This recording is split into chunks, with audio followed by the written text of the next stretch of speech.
Welcome to episode 36 of the Greeting Moshiach podcast. My name is Simcha Fish, and I'll be hosting together with Levi Palchenko. We are very excited to have a very chashuv guest we've been wanting to have for a long time. Many of you probably know him from all of his many WhatsApp groups, and he wants everyone to know he's not an influencer, but he's a Yid. Some may say he's a mashpia. And we're excited to have him on for this Mashiach Farbrengen. Welcome, Osniel. Thank you for having me. It's an honor and pleasure. And if it's a Farbrengen, we got to make a l'chaim. Got to make a l'chaim. L'chaim. Baruch atah Adonai Eloheinu melech haMishakol neb'zayim. Amen. Chaim, This is water. Amen.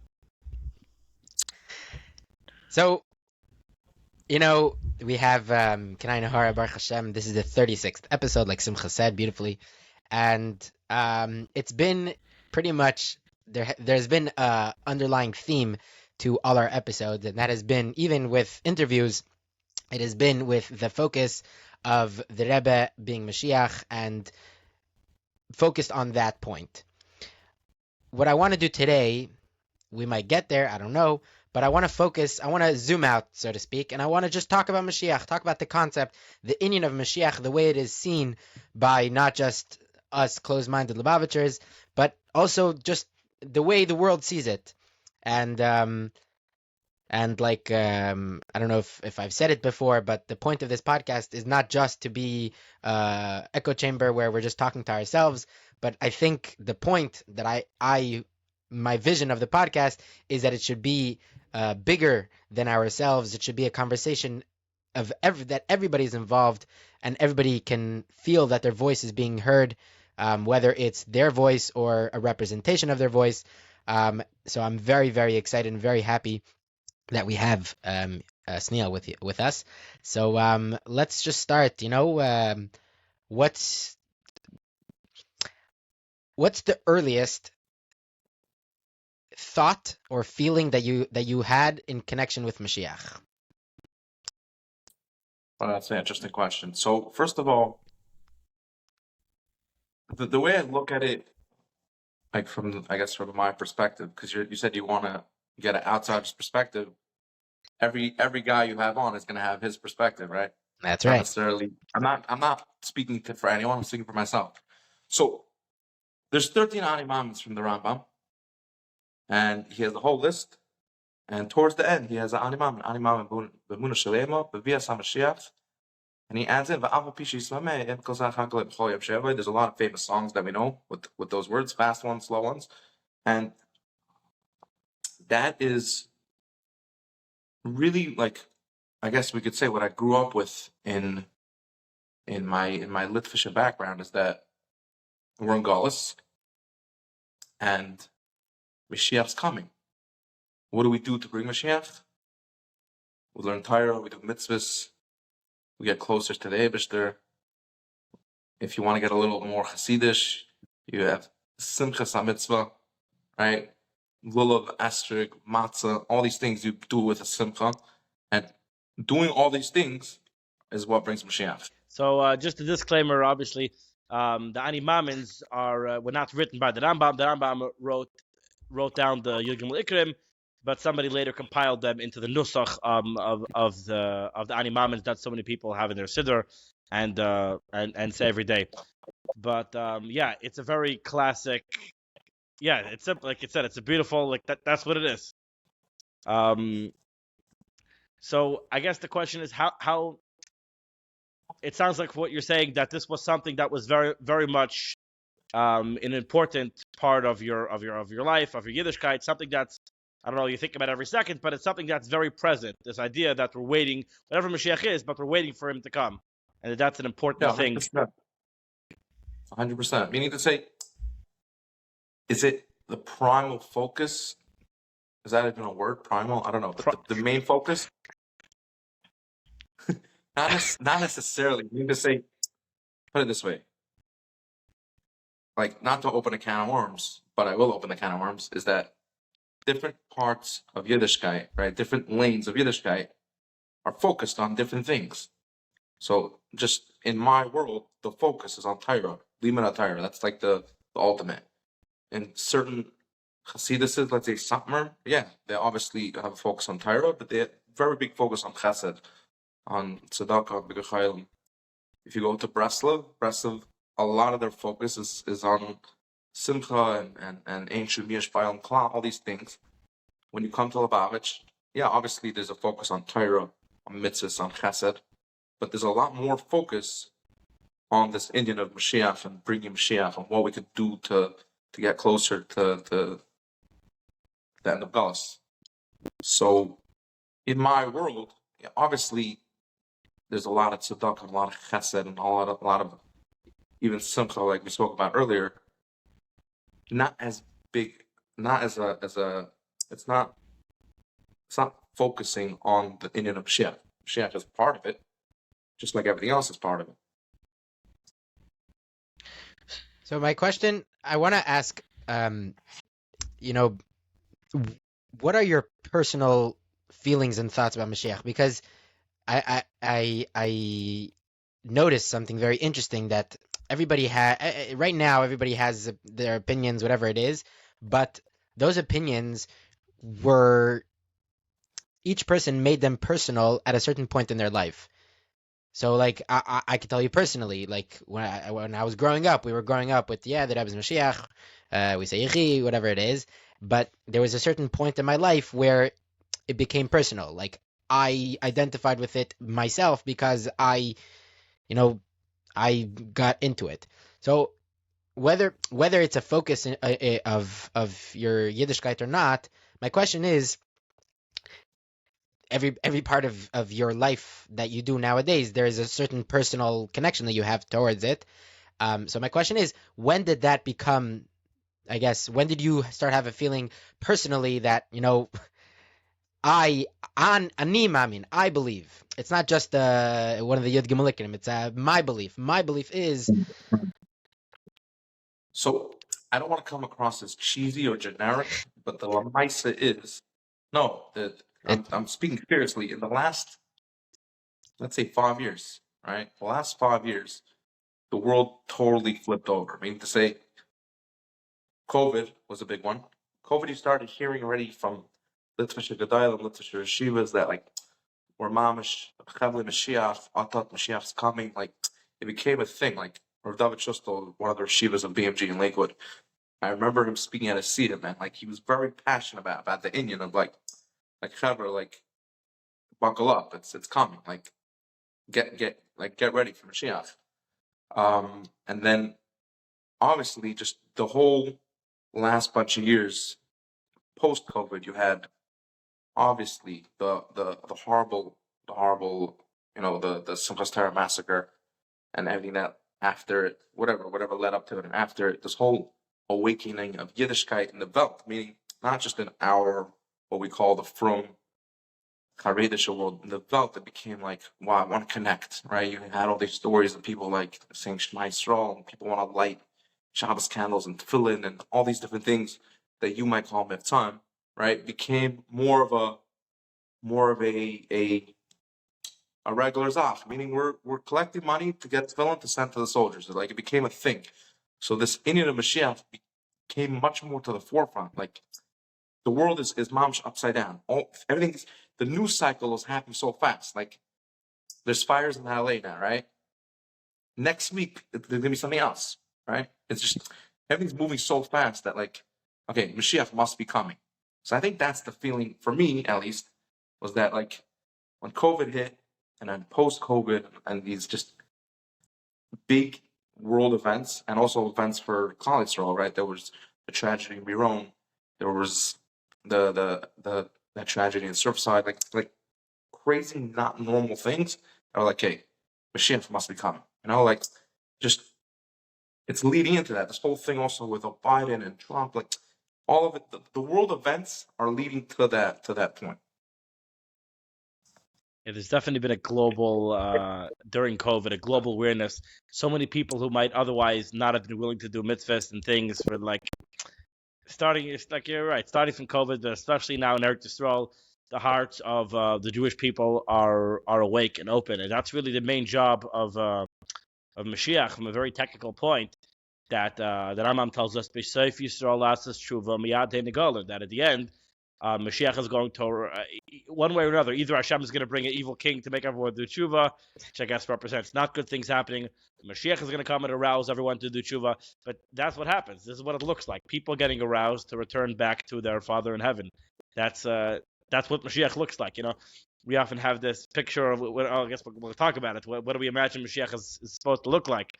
But this is definitely how it starts, and to see it unfolding and watching it happen is very very geschmack. So I'm wondering, because in Chabad, every adding a point, like interjecting over here, is that I think not this past year, the year before, at the Buddha convention, where a lot of people get together and they have different drushes about different things that Ayman al-Parak and cholesterol.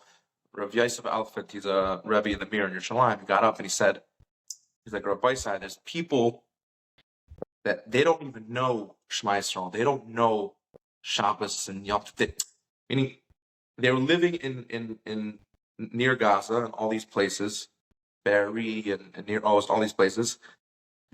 The only thing Jewish about them was that they lived in the land of Israel, and now there's this just awakening, like you're saying, of like people they're thirsty, like they want Yiddishkeit, they want some connection.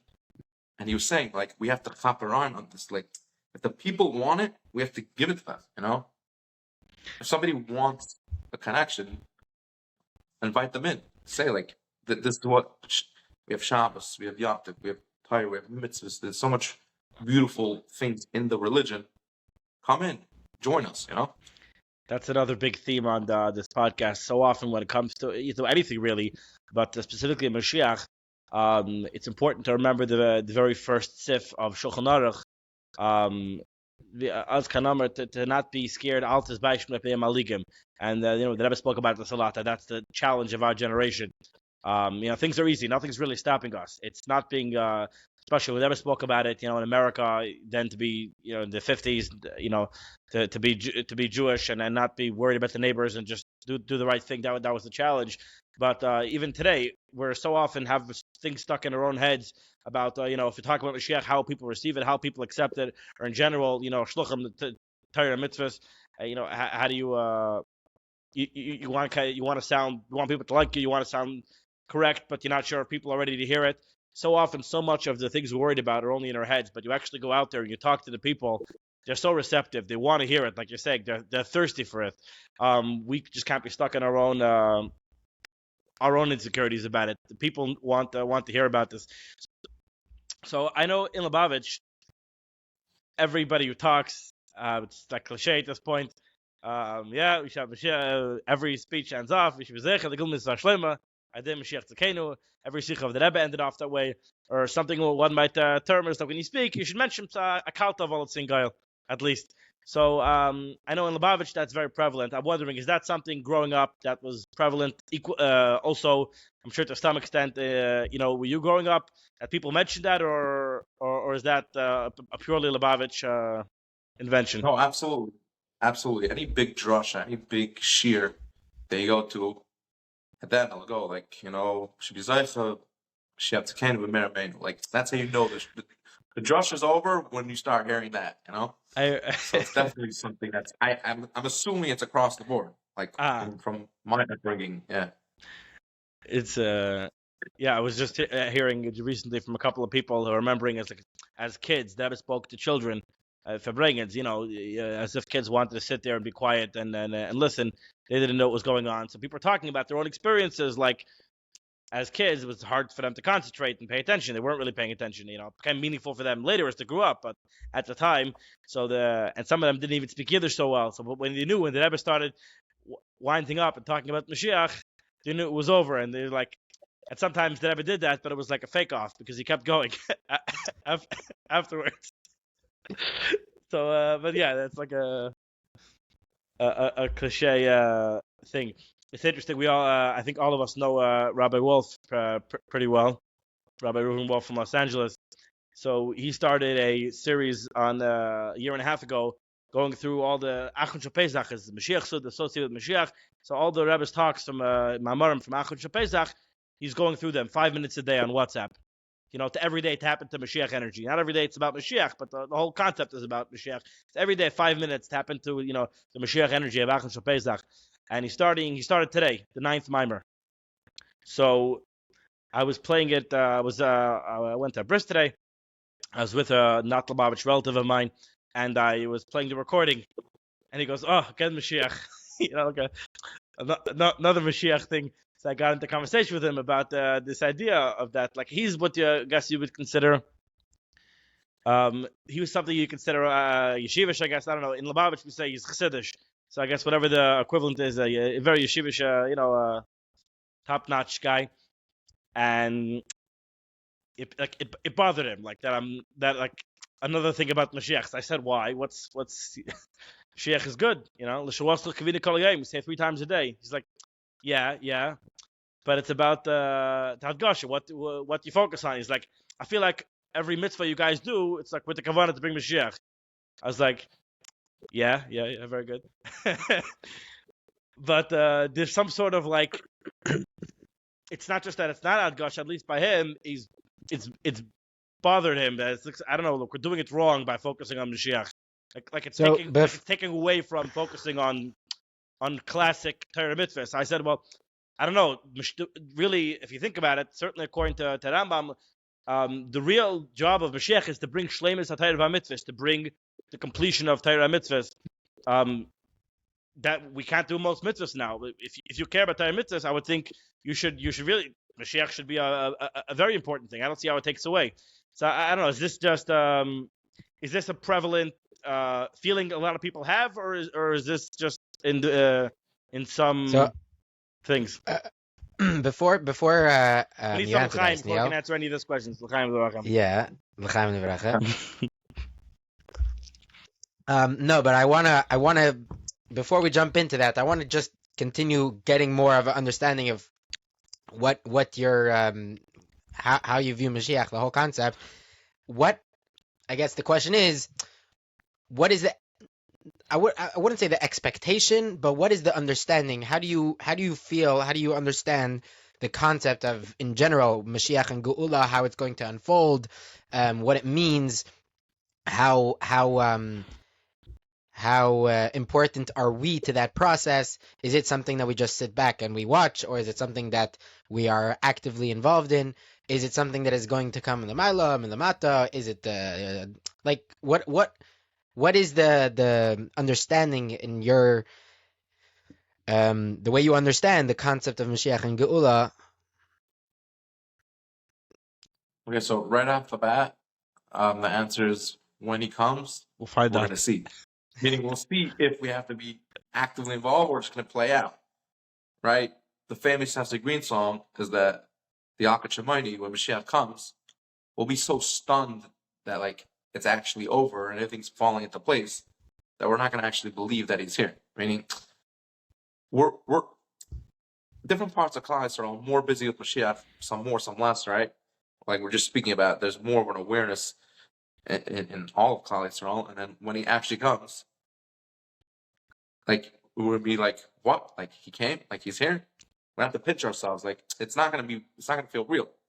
So to answer your question is, I mamish don't know. Meaning, the build-up, yeah, is everybody on their level what they perceive they need to do to get to that goal. The lemaisa of what's gonna happen, I don't know. Kamayim le'al machasim, like we'll see what happens. So it's a very that itself is about right. So it's very vague. It's very exciting, but it's very much a bit of a fantasy. Like it's going to be some sort of, we don't know, something out of the books, something out of the anticipation of what's going to happen. You don't know what's going to happen, but it's very exciting. We know it's going to be either a donkey or a cloud or maybe it'll be a SpaceX. Right, but just as an example, okay, Tchias HaMesim, how do you envision that? For me, it's a lot easier to envision. It's just people will get out of their graves and we'll be able to go up to Baal Shem Tov, to the Vilna Gaon. We'll be able to like see people that we're legends in Klal Yisrael. We'll be able to talk to them if they don't burn us alive, But the whole opinion of Mashiach, what like the nuances of like what he has to do and fight wars and all these inyanim, is not something that we focus on. Like I heard about it. I know that there's different qualifications that Mashiach has to do in order to be accepted by all class, but it's not something that we're busy like focusing on our day to day.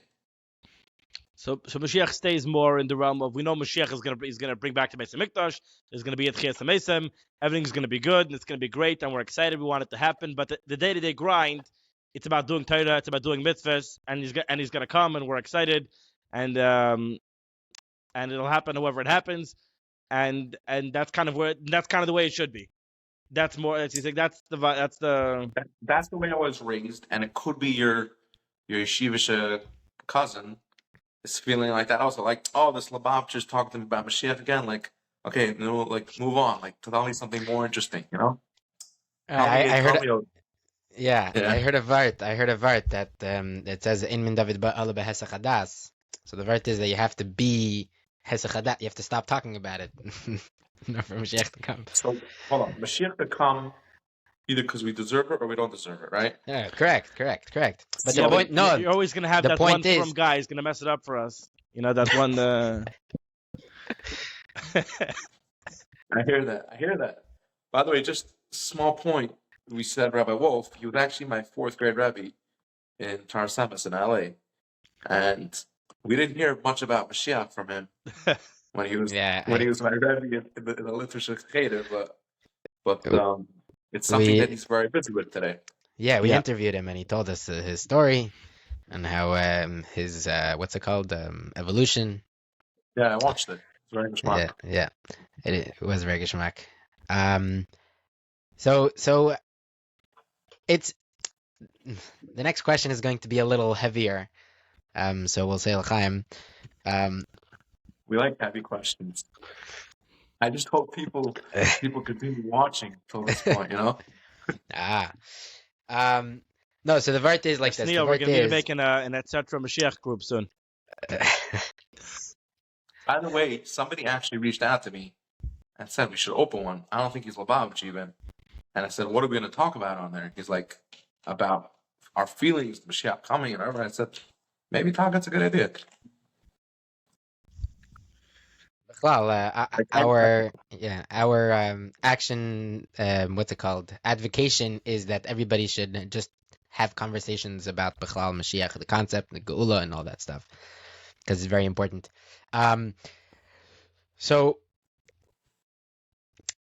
you started the entire your answer, the first answer that you gave, you started with that the first and foremost, it's one of the Yud Gimel Ikrim, it's one of the 13 fundamentals of faith, that we believe Be'emunah Shalem B'Vias HaMashiach. And so my question is, if it's something that you're anticipating, it's something that you believe in strongly because it's one of the, it's one of the 13 fundamentals, and it's something that is going to change your life, but not just change your life, but the whole reason why we're here is to lead up towards the goal of the Geula. That, right, the Moshe Rabbeinu says, Shlach Nabiyat Tishlach, what's the point of going through this whole thing if the goal is if the goal is Geula, so then why are we doing this whole thing? So that the Eibusher did a ratzin to the Yidden, that he's Pizer ben Amim, that we're spread out through the nations because we have a job. Our job is to elevate the sparks, all these things. But the point is that the reason why we learn Torah, the reason why we do mitzvahs, is in order for Mashiach. That's essentially, I think everybody agrees with that. Now the question is... I would say that... I don't know if everyone agrees that's meant to be your focus. Like, maybe it's true, but... Right. I'm saying not everybody agrees with the focus, but at the end of the day, it's all Mashiach. That's the Vart. The Vart is, the Taina is, why is Lubavitch focusing on it if that's the underlying thing. You don't have to focus on it. Adrabah, you should focus on the Torah mitzvahs because that is to lead you to Mashiach. Anyways, the point is, the point of my question is, if that is the essence of everything, and that is the belief and the faith, and obviously it's strong, so then don't you want to know? Don't you? Isn't it something that you should be interested in? You should be learning about it, and you should be trying to figure out either how it's going to play out or what can I do to make it happen, instead of just doing. Yeah, let me know your thoughts. You're saying it shouldn't be mitzvahs anashim mother. It should be more of a. No, meaning Should be if more. anything in your life that's actually important, you do research on, you focus on, you care about it. It doesn't remain in the loft. Doesn't remain, a fantasy. If Mashiach, and I think even without getting spiritual, like you're saying about mitzvahs and everything, um, people want to see their relatives who passed away. People want to be healed of their illnesses. People want to not have problems. Mashiach is a very good life. It's good. It's great. It's going to be amazing. It's going to be Gavaldik. I think we've moved past mostly, the punishment. The Mashiach's, Hashem will save us from Mashiach too. The joke. But, people are excited about it. It's a good thing. I think everyone is on the same page about that. So if that's the case, and indeed, like you're saying, it's something we believe in, it would make sense. People should be excited about learning everything they possibly can about exactly how it's going to happen, what we can do to make him come. This is something we just, you would think people would want to know everything they could about, instead of trying to leave it vague almost on purpose sometimes. Okay, so a few things. Number one is there is a musig. I'm sure you could tell it back to me of that after Mashiach comes. Meaning to say, Right. it's not going to be a world of okay, throw away all the materialism and gashmias, and we're all going to become holy and spiritual. Meaning it's going to be a regular life. You're going to have to go fill up your car with gas, right? You're going to have to pay tuition. It's not. You want to know if there'll be anti-Semitism and terror attacks and all these things? L'chayr or not, from what it sounds like. Now, in terms of the focus, we're very busy with that. We do Torah mitzvahs because we want to get closer to Hashem, right? We want to lisanag al Hashem, right? That what exactly that means? Okay, we could speak another hour about what that means, but the Nakuda is not okay, Hashem put us in Galus, so we need to daven and cry, and we need to do all these things to get Mashiach. Obviously, that's part of it, but it's not the Nakuda, by us at least. So you hear what I'm trying to say? So the Nakuda, it's not like if I can tell you this correctly, the point, yes, Mashiach will come and it's going to be great, and we'll have a Beis Mikdash, and life will be however it'll be. But just to clarify on that point, this is Ein Bein Elam Hazel Lemesa Mashiach Elo Shibud Malchus Bavada, will not be subjugated by the nations. At least I can tell you the Lubavitch point of view on that, just for clarity's sake, is that there is different stages of Mashiach's coming. There's a very technical stage that the Rambam describes about almost the legal version of it, the technical version of what is going to happen, which is that Mashiach, there's no miracles. Mashiach is going to be a king. He's going to win the war. He's going to conquer the world. Everyone's going to serve the Eibishter, and there'll be a Beis Hamikdash. And that's but it also says, even in the Rambam, there'll be no jealousy. There'll be no all the delicacies will be available, meaning there's going to be a real abundance. And this is something just we see in this world today, the amount of abundance and richness that we have in modern in the West today would be described. You tell a shtetl person, this is Yemais Mashiach. The opulence that we have now, this is Mechal Madanim Tzim Kaifer. But that aside, so if I'm understanding you correctly, yeah, it's true, it's going to happen, it's important, but that's not meant to be the purpose of everything we're doing every day. We do Torah mitzvahs because the Rebbe said so. We have Torah, we have mitzvahs, we have orders, we're learning Torah, and it's not like that's not important. The whole point is only to get to Mashiach. No, we're doing it right now. We're doing Torah mitzvahs. Don't get lost in the future somewhere of however that's going to happen. Something like well that. Said. And also, just on a very superficial level, like the Welt is very busy with just day to day. Like I have to finish the month, I have to pay my bills, I have to, get my kids into school, I have to just regular, and this is not just in the literature world, and like I'm just thinking as you're talking, like Satmar has this big focus of like anti-Zionism, right? Like very, very busy, like anti the Medina. But your average Satmar guy is going out and making money and trying to support a family. I don't think he's like focused on this like Nikuda. Yeah, every once in a while they have a big asifa and the Rebbe speaks about how, can't have anything to do with the Medina, Treif and all that. I'm gonna flip the question to you guys now. In Lubavitch, is everybody have this focus of Mashiach, Mashiach, Mashiach? Meaning, yeah, you go to Crown Heights, to the Shechona, you're going to see a lot of Mashiach flags, and you feel Mashiach energy, right? I've been there a couple times. But in general, I could be wrong, but a Shliach's going out, he's busy just fundraising, setting up his Chabad house, just basic things, like going to do Mitzvah, giving Shiurim, like setting up Farbrengen, or this is l'shvach, not l'gnai. Just saying, like right now with the LA fires, we're going back to that. You see that Chabad is like on the forefront of just basic necessities, helping people out with food and clothing, all these things. When you would go up to that shliach now and be like, "Are you thinking about Mashiach now?" Probably, but his focus is now helping Yidden out who need help. Meaning there's an ultimate goal for each person of like where we're supposed to be going with everything, but it's just very basic of like from a very like superficial level, like we're just busy with like Torah mitzvahs and ma'asim tovim. So yeah, I would say you're 100% correct, and we need to fix it. No, it's a very interesting point. It's a very interesting point because essentially what he's saying is right. The fires is a perfect example.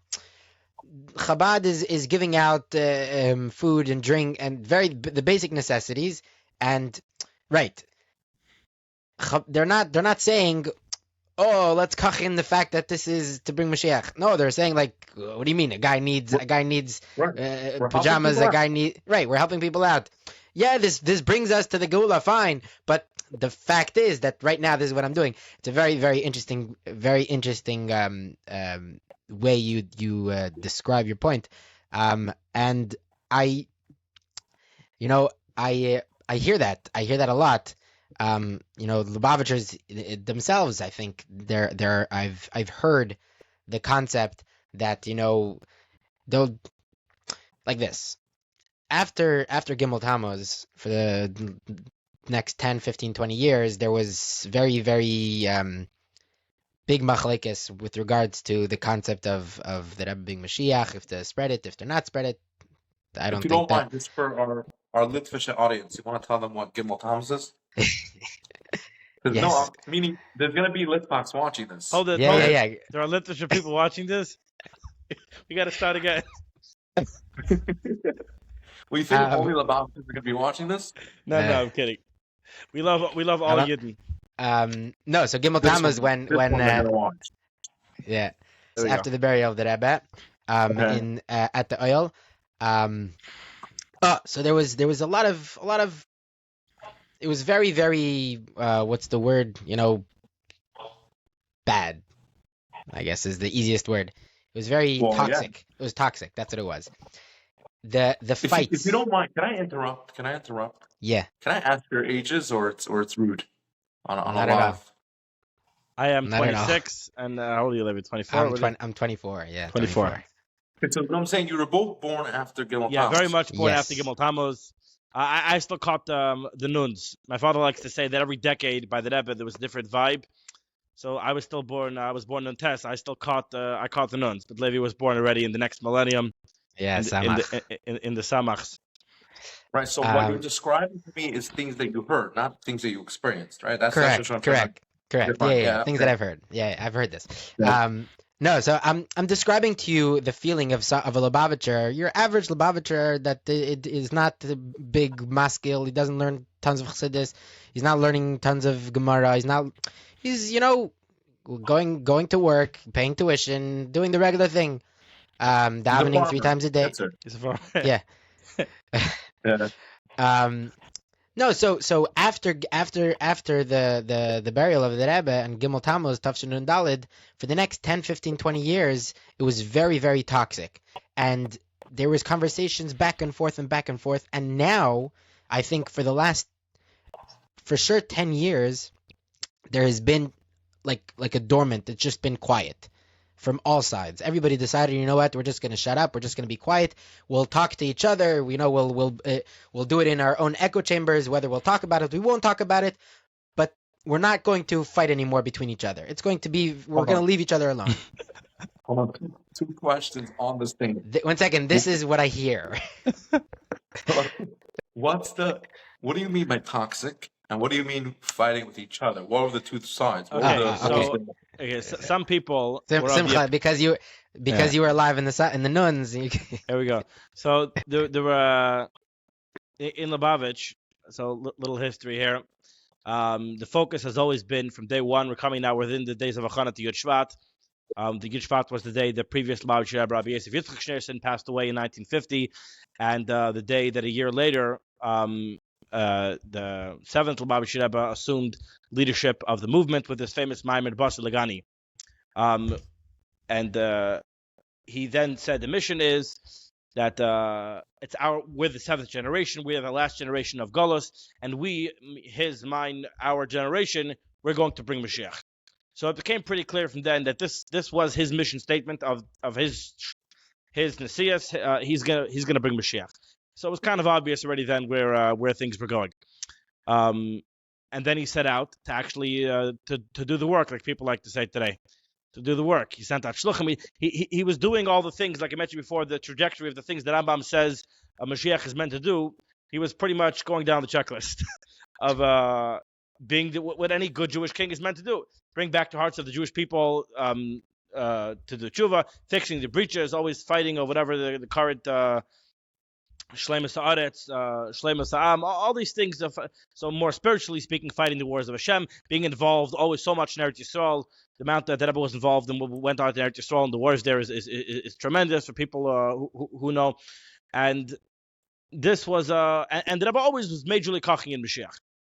Then, but always any talk of him being Mashiach, he shut down and didn't want people to talk about because there will be Merachik people, distant people from Chassidus, and the Baal Shem Tov, for those who know the famous song, Mashiach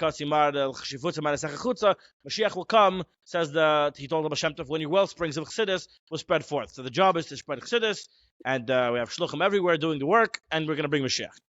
Then, towards around Tafshin Nun and Aleph and Beis, 1990, 91, 92, the Rebbe started talking more about Mashiach and editing Sichos, where he seemed to be saying that he's Mashiach and that he's being revealed as Mashiach, and we need to focus on greeting him, and this is the job of the Shluchim now. And this got very controversial because that sounds crazy. And people, especially in the frum world, are very wary of it. And even in Lubavitch itself, there were some factions who were gung ho on on Yechi and all that. I'm assuming the Litvish audience knows what Yechi is. So I'm assuming they've heard of it. And this was something. I think 1 second. What's Yechi? How many words are there? 8. What are the words? You say?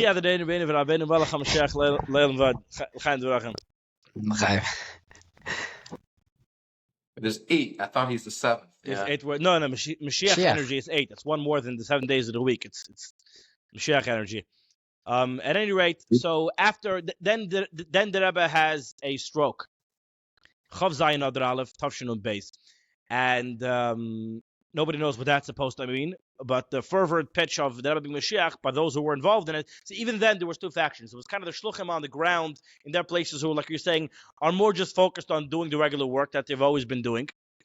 The people who are listening, they're putting tefillin on people. They're maybe kind of people shop. They're doing the spreading chassidus.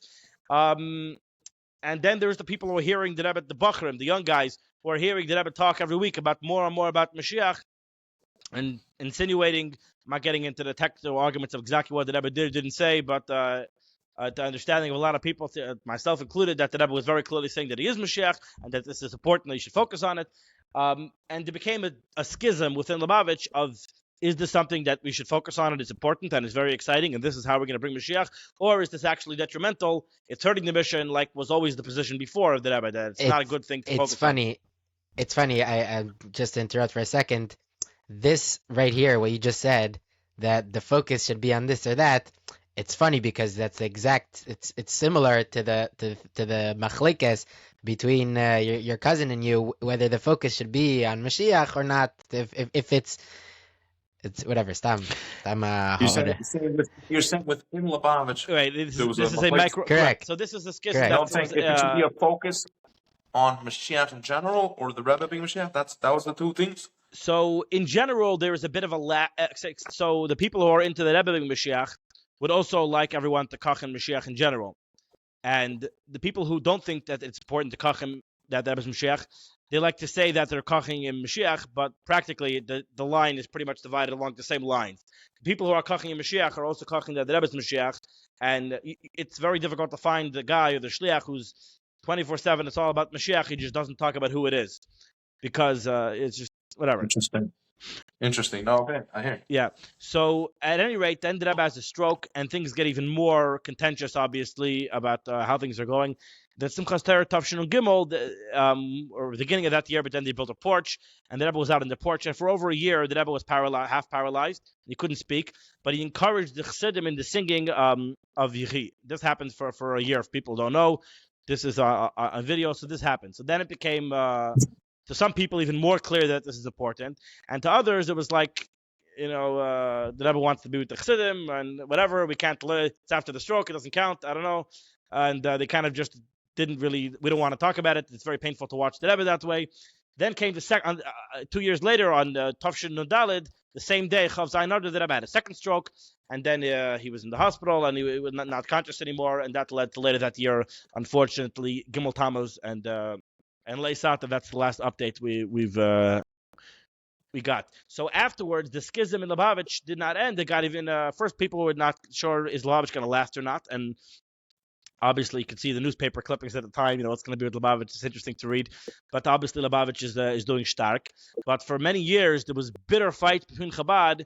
Do we, especially after Gimel Tammuz, you're going to sound Christian, you're going to sound crazy. Do you still talk about the Rebbe Mashiach, or do we say that at the time it was pretty clear that everyone still thinks that Rebbe is going to be Mashiach?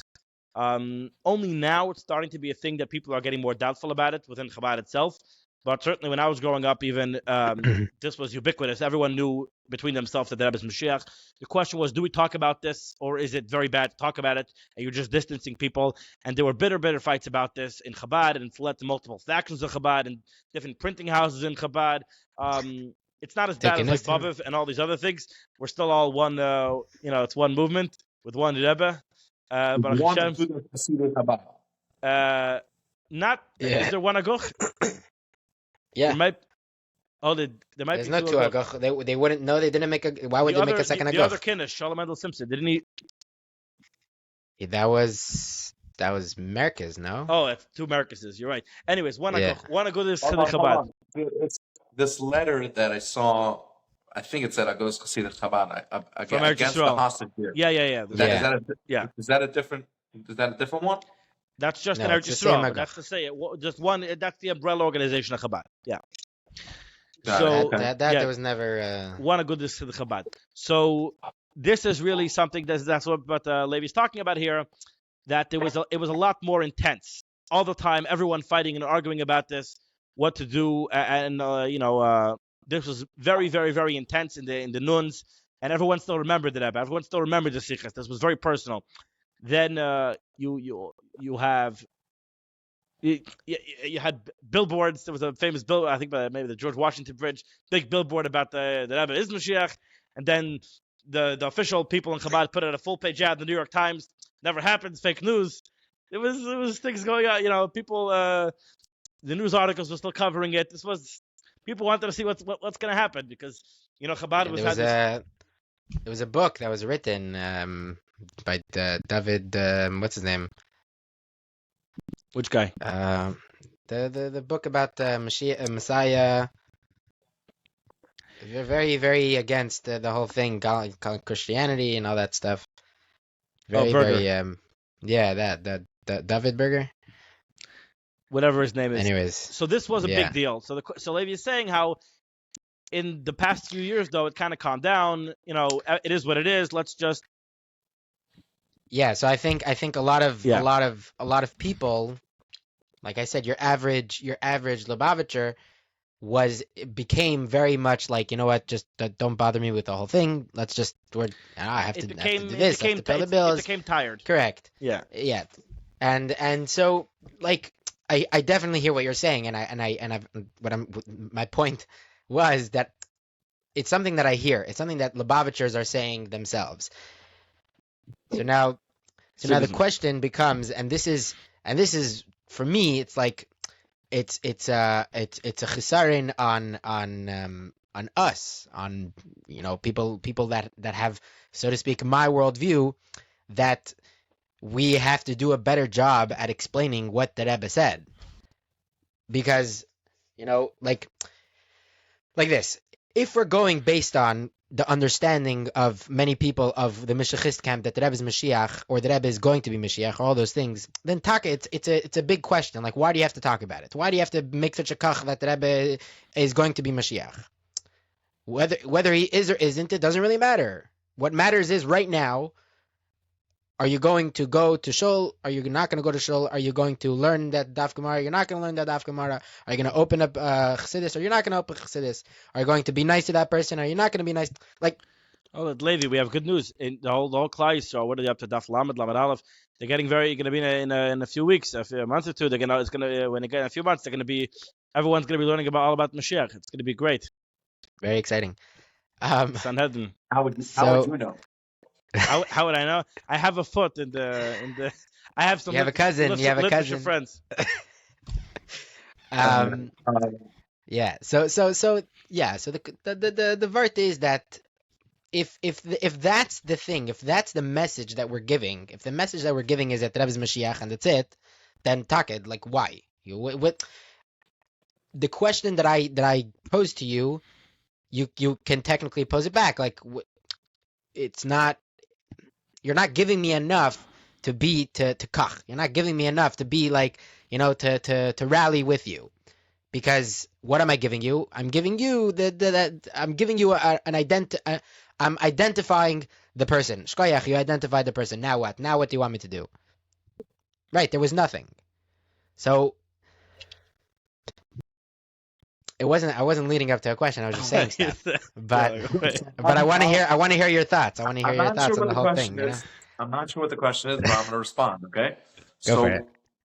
I went to the Kinnis HaShluchim this past year. It was a few months ago, a little more. And I had a few different feelings, but one of the hargashas that I had was that I'm in a room with whatever, 5, 6, 7,000 people. I don't know exact number.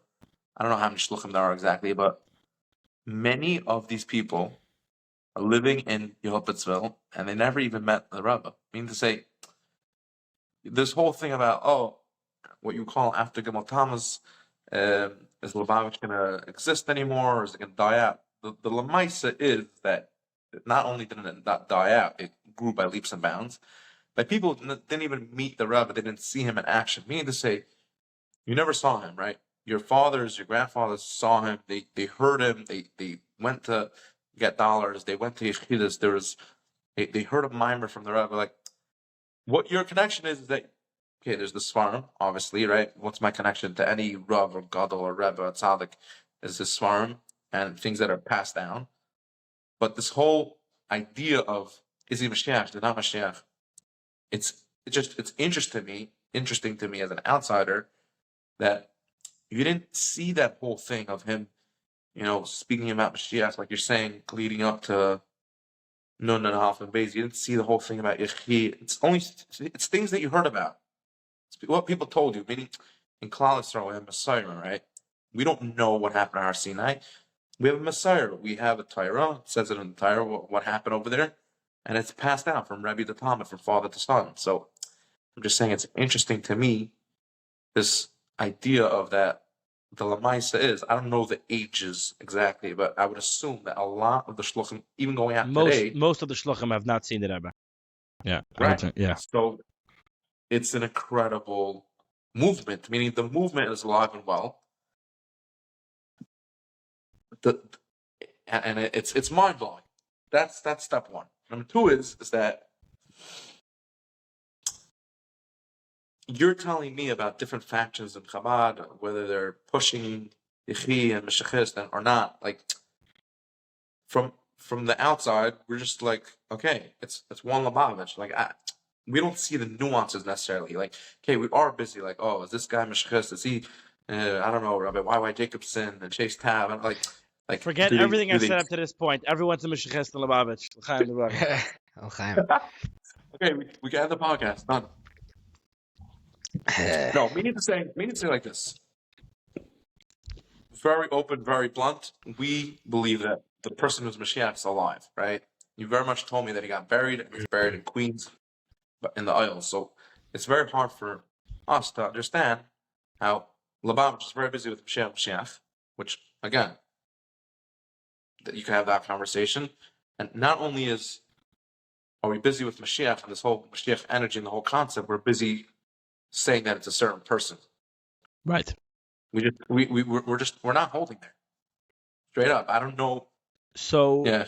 So what? Okay. So in I guess most people's version of Mashiach growing up, where it's a bit vague. Right? At which point do we know or speculate, or does it become relevant who it is? And is there ever like you've got to wonder though, or is he just some mythical being who comes? I saw in a sefer actually just this week somebody posted a Twitter thread of lesser known facts about Mashiach. That there could be a thing that Mashiach could come from Gan Eden, something from he's like sitting in Gan Eden or something, and he can come. That's not the halacha, but it's written out. It's like the MBD is says, a source. and Melech HaMashiach will descend. Where's it coming from? He's descending like a. Okay, that's you have to ask Dina Storch. She wrote that. You have to. But right, conventionally, it's somebody who's alive. It's like you're saying, it's somebody who's alive today. It's an individual. So let me add one. Yeah. Let me add one to Kuda. Meaning, throughout the generations, throughout history, you always had people, even in the Gemara, that like someone's like, my Rebbe's Mashiach, right. like my tzaddik, and we know that in every generation there's a Mashiach. We also know that any generation the Mashiach doesn't come, it's like the base measure was Charav, right? I mean, all these things are it's across the board. It's not a Lubavitch thing. We all understand that. So what I was trying to say before, it didn't come out clear, is that when you were in 770 and you saw the Rebbe and you heard him, you went to Farbrengen and you were singing together and you were inspired, you could see that person sitting up there? That's my Rebbe. He's Mashiach. Today, and I could say that I understand that. Today, it's very hard to do that. You know what I mean? I hear you. I'll tell you this, and maybe unless he's there in his room and we just don't see him because we don't have the proper eyes to see him. So whatever. First of all, I don't think there was any more yeshivish people who were accepting that the Rebbe's Mashiach before Gamal Tammuz either, just for accuracy's sake. Okay, I'm a little open-minded. I'm coming onto the Lubavitch podcast. You know what I'm saying? Right. Hold on. In Lubavitch is this musig of like whatever the Rebbe said about his shver, right? The Friedrich Lubavitch Rebbe, it's really saying about himself, right? About some things. Is that correct? The Rebbe never really, almost never referred to himself as the Nasi Hadar, as the leader of the generation. He almost always, consistently in public, referred to his father-in-law as the current Nasi Hadar, even though he clearly took over the mantle of leadership and created a new seventh generation, different than his father-in-law's generation. But he considered himself almost to be the Rebbe's secretary. He says so many letters he took. He said, Askar al-Tzi, and I will mention it at the graveside of my father-in-law. And he did, which is very unique. All the letters he received, he went to at least twice a month, sometimes more often. He went to the gravesite and spent there for hours reading people's letters to his father-in-law, meaning saying, I have this connection that I can talk to him. I'm going to go convey it to him. He's the real Rebbe. Where it's a team. So practically he was the Nasi Hadar down here, but he, in Sichas, always referred to his father-in-law as the Nasi Hadar. Or there were some statements that he really said, his father-in-law never really said them. He like puts him on a muckum for his father. So my father-in-law said that, that we finished polishing the buttons or whatever. It's, or whatever it is, and like his father-in-law said that we still need to do it. He's the one who said that we need to finish, that we're finished polishing the buttons. So where the line gets blurry about when he's indeed referring to himself or his father-in-law, maybe there's some finer points of where you could say it, but generally speaking, there's this idea that he referred to his father-in-law, he was really referring to himself. Yeah, that's definitely a thing. No, on that point, what I'm trying to say is that if you're a Lubavitcher, you're mamish living and breathing the Rebbe because you see him, you're involved, and it's something that you're just. It's not just I live in LA, I live somewhere else, and like the Rebbe's in Crown Heights. I'm actually in Crown Heights. I'm living it. Okay, you could say even if I'm living somewhere else, but I come for Tishrei, and I'm involved with the Rebbe is my life. That yeah, I can understand. You see that person up there? He's Mashiach. You don't really have that today. So even within Lubavitch, I could understand why there isn't this like we don't want to sound crazy to the Welt because like it's taka like it's gonna sound crazy. We want to act a little normal, you know? Yeah, especially Like the longer it comes I after Gimel Tammuz, the longer it is afterwards, the more, like, so to speak, strange it becomes. right. So, But you also mentioned before that like recently it became like more like gray area, like more like weird to say that like I believe the Rebbe is Mashiach. I said was that previously, look, when I was young, I think it was ubiquitous that almost everyone in Lubavitch, there was no Lubavitchers who were not 100% convinced that the Rebbe will be Mashiach, even after Gimel Tammuz. Today already, as it's already 30 years after Gimel Tammuz, 31 years, it's starting to, unfortunately, I talking to people, there's more and more people who Lubavitch has become a broader definition, which begs another question: what's the Lubavitcher? But is it a cultural thing? Is it a certain belief? Is it a certain adherence? Is it a certain practice? A Lubavitcher is somebody who identifies as a Lubavitcher, right? A woman is someone who identifies as a woman. So within that umbrella of people who identify or Lubavitch, there's the longer it is away from the Rebbe, it's like, do we still have to listen to every single thing the Rebbe said, or was that good for 30 years ago? But the times have moved on and things changed, and we're Lubavitch, but whatever. And there's some people who said, who now it's becoming more of a thing by some people that not necessarily is for sure is everyone convinced that I would still say the vast majority of Lubavitchers think that Rebbe is Mashiach. It's just starting to become more of a accept thing. I think that there are some people who are not necessarily convinced, who are still considered to be Lubavitch people. And for you, that's like taboo. That's kfira. Like they're like bad people. Like that's just that's nothing. That's not even opinion. That's whatever. That's my version of a Lubavitcher. In case I made a change my mind. The change my mind meme. So I made one. A Lubavitcher is somebody who's a follower of the Rebbe exclusively. That's what Lubavitcher means. If you have any other source of if anybody else could contradict the Rebbe, like the Rebbe says this, yeah, but I learned this, so that can't be true, or well, this. So if you have a different thing that's more important or equally important to if Yiddishkeit and the Eibishter and whatever is a separate thing from what the Rebbe is telling you, and you look at it as two separate things, so that the Rebbe is not the sole version of Yiddishkeit, then I would say you're not allowed. You could be fry, by the way. This doesn't have to be big from or fry. You could be fry and think that the Rebbe is where it's at. I'm not saying this is not to do with what you actually do. I'm just trying to define what does it mean that you're about. It means you're following the Rebbe. We're defining the term, right? Yeah, that's my term. Again, that's just my definition to make things clear in my own head about who I consider to be a real Lubavitch. It's the true Scotsman's fallacy, right? You give some definition of what a Scotsman is, and someone says, "Hey, but I know a Scotsman who doesn't do that." Well, then he's not a true Scotsman. So, my version of a Lubavitcher is this, and anybody who falls outside of it, I'll say, very nice, you're not a real Lubavitcher. You're part of the Lubavitch culture, but you're not like a. So how many Lubavitchers are there in 2025? How many Lubavitchers? No, but. According to your definition. Oh, I don't know numbers. I would still say the vast majority fit into my my box that I made. I'd like to hope so, at least. But just to answer the actual thing, to explain why I think that the Rebbe could still be Mashiach. So first of all.